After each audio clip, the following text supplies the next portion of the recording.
कुपवाड येथील जिल्हा परिषदेच्या शाळेच्या पहिल्या दिवशी विद्यार्थ्यांना शैक्षणिक साहित्याचे वाटप करण्यात आले। यावर्षी शैक्षणिक वर्षाच्या 15 जून रोजी शाळेची घंटा वाजली।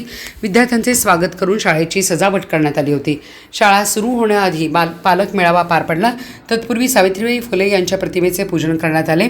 यावेळी उपजिल्हाधिकारी शिवाजी जगताप, उपमहापौर गजानन मगदुम, तहसीलदार लीना खरात, पशुसंवर्धन पर्यवेक्षिका श्रीमती पीडी सानप हे प्रमुख पाहुणे म्हणून उपस्थित होते।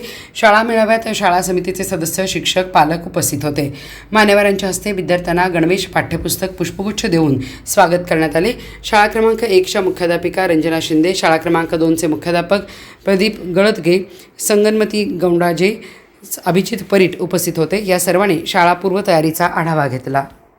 आज शाळेचा पहिला दिवस, त्यामुळे पहिलीच्या मुलांचा ॲडमिशन प्रवेश प्रक्रिया सुरू केली आणि त्यांचं स्वागत प्रभात फेरी, गुलाब पुष्प देऊन केलं। त्यांच्यासाठी गणवेश वाटप, पुस्तक वाटप, दप्तर वाटप केलं। शिवाय त्यांच्या जेवणात जिलेबी हा गोड पदार्थ, मसाले भात, आमटी, जिलेबी असं नियोजन केलेलं आहे आम्ही आणि सर्वच मुलांचं स्वागत केलं। त्यासाठी शाळेची सजावट वगैरे चांगल्या पद्धतीने केली आहे।